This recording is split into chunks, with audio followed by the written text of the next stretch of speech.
Welcome. We are talking about Zacchaeus today. The story from Zacchaeus comes from Luke chapter 19. And in this, we get to hear a little bit about the story of Zacchaeus and his interaction with Jesus and how the crowd gathered around responds to this. So it's in this story that we learn that Zacchaeus is a chief tax collector and that he's wealthy. And Zacchaeus earned his money by collecting taxes more than he needed to collect and pocketing some of that in his own pocket. Zacchaeus made his money from harming other people, right? From taking more than he needed to hurting a stretched people even more so for his own selfish desires. Zacchaeus is not the most exciting or uplifting fellow that we meet, at least at this point in the story. You know, we all have these moments of selfishness, I think, where we allow our needs to outweigh others. Let me rephrase that. We allow our selfish desires to outweigh others' needs. But then Jesus comes to town, like he does in the story of Zacchaeus here. And when Jesus comes, Zacchaeus wants to see him, right? Like Jesus is a big deal at this point.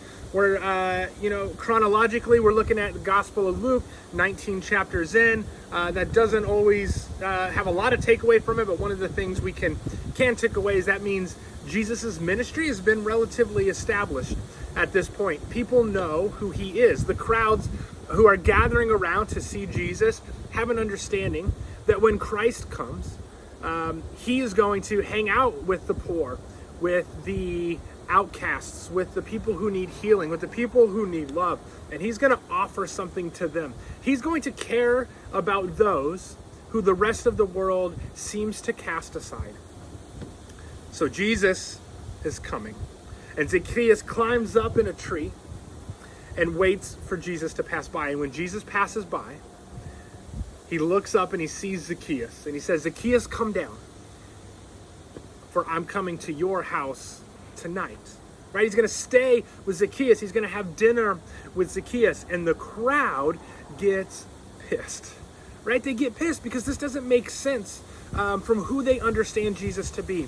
And I imagine there's this moment of, like this Christ, we've heard these stories, we've heard the stories, and then he shows up and it's almost like they're let down.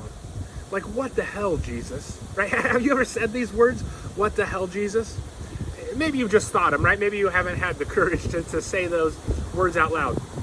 I want to let you know that God is big enough for that. So if you ever need to say those words, God can take it.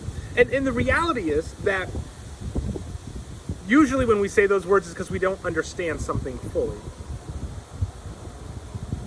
Christ is about to reveal to us what we have missed in this, right? Reveal to the Israelites who gathered around what they're missing by being upset and grumbling at Jesus.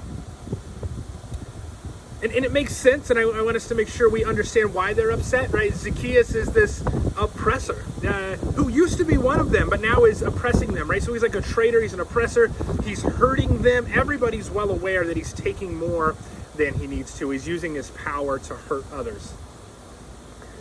And so Zacchaeus shows up, or Jesus shows up, and sorry, my dog was barking. Welcome to COVID, right? And so Zacchaeus, when Jesus shows up to see Zacchaeus, he says, "Hey, I'm going to be with you. I'm going to stay with you." And it's confusing because isn't he supposed to be with the powerless? Why is he going to stay with the powerful? I thought, Jesus, you were supposed to be this thing, and it turns out you're just like everybody else. You're going to go where the money is. You're going to go where the power is. You're going to go where the good food is. Maybe this Jesus isn't all he's chopped up to be. And so there's grumbling amongst the people. But what they don't know is that Jesus is looking to transform Zacchaeus so that his power can be used for healing. It happens pretty quickly in this interaction, at least in the story version that we have. Zacchaeus comes down from the tree, and he says, like, immediately in the presence of God, he is transformed, and he says, "Look, I'm going to give back 4 times what I took." right? I'm going to make this right. I have messed up, and I'm changing. I'm fixing it, and I'm going to do something about it. Salvation has come to this house, is how Jesus responds. For the Son of Man has come to the Son of humanity, the Son of mankind, the Son of, inclusive. The Son of humanity, the Son of people has come to seek and to save the lost. That includes our enemies. That includes the powerful. That includes those with money. And Jesus doesn't spend a lot of his time there, but he does spend some time transforming literally all that he encounters. And in doing so, healing comes, salvation comes. The word for salvation is soteria, and I don't know Greek, so I'm probably messing up how you say it, which is from the word soter, and the root verb from that is sozo. And sozo in the Greek has multiple concepts. There's this like restoration of safety. So when I'm talking about sozo, salvation, I use healing interchangeably here. They all mean these different concepts come from salvation, restoration. And that's like of safety, of soundness, of health, like even bodily health, of well-being. There's like a preservation, a keeping alive, protecting, keeping a fire going is another way that it's expressed. And like preserving an inner person, a person's inner being, a person's humanity. There's a saving concept with this, like a safe return from a journey. Cities, castles, ships, all of these things can be saved. They can all have salvation. And there's this one that I think we think about most, which is this spiritual deliverance, which is overcoming evil and death. I come from a Methodist Wesleyan tradition, and so the view that comes from kind of my tribe on this says that salvation's a process, that salvation is ongoing. It happens all of your life, and there's this thing called prevenient grace where God's salvation, God's healing work begins before you know it, and there's this moment when you like, hey, I'm in this journey, I'm a part of this salvation. It's not just here, but I'm with it, and then it continues with us. And I think about Zacchaeus, and I wondered what was the kind of salvation that he needed.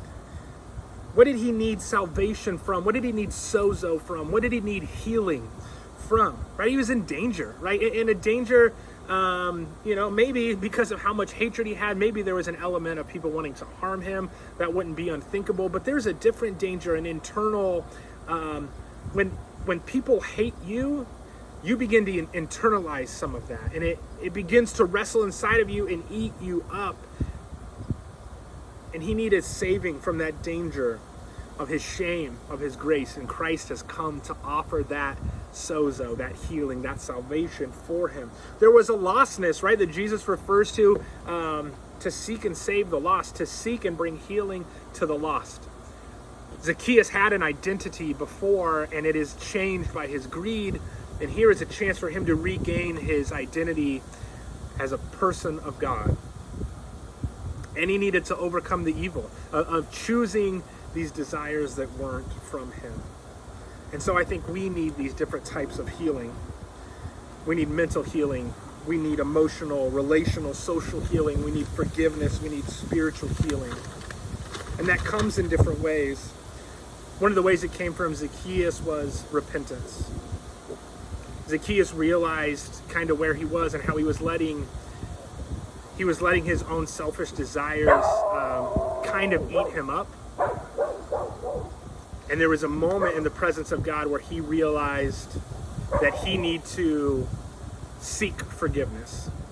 And that seeking forgiveness means doing something. And the one reality is that we can't always make up for the ways we've hurt others. Rarely is that an actual possibility, but that doesn't mean that we don't still try to make amends. That shalom, that peace happens when forgiveness happens, when we release part of ourselves, when we work to give back and reconcile. There is a cost to those things. And it's more than just words, right? We have to actually live that out. And there's a spiritual healing that Zacchaeus had that we seek too, which is to be back in the presence of God in a way that brings joy and comfort, and know that it's not perfection for us, but that it's this ongoing transformation. And we learn that the source of salvation here is Christ, that this healing comes from God, from being in the presence of God. And we know that it is God who transforms us. We learn this in this story. There's a professor of mine who's a teacher and a preacher and an author. His name is Leonard Sweet, and he has this thing that he calls the sozo mandate. Sozo is this Greek word, right? Soteria, it's the verb, healing, salvation. And he says this mandate for us, this sozo mandate, is to be bringers of healing. So we have to these two things aren't separate. We have our own internal healing that we work through, and we are bringers of healing. And this bringing healing to others is a part of our own healing journey. And we're all going to have to do that work of what that looks like for us. What is our context?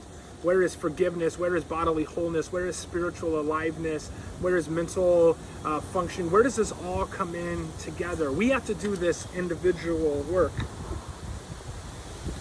And Henry Nouwen, who's a priest and an author from the Netherlands, he has this quote from 1972 in his book, The Wounded Healer.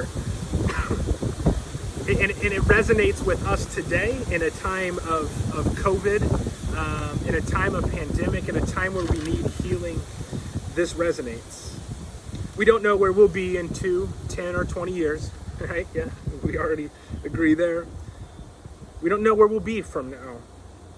What we can know, however, is that humanity suffers, and that the sharing of suffering can make us move forward. You have a sozo mandate to be a bringer of healing, to seek your own healing, to invest time with others, to share with others. And it's a weird time to do that, right? It's not business as usual. We can just show up at someone's house the way we could before. But I bet you can figure out a way to be in relationship with others, to seek healing, to bring healing. Salvation has come to your house. Christ has come to seek and to save you and me. Amen.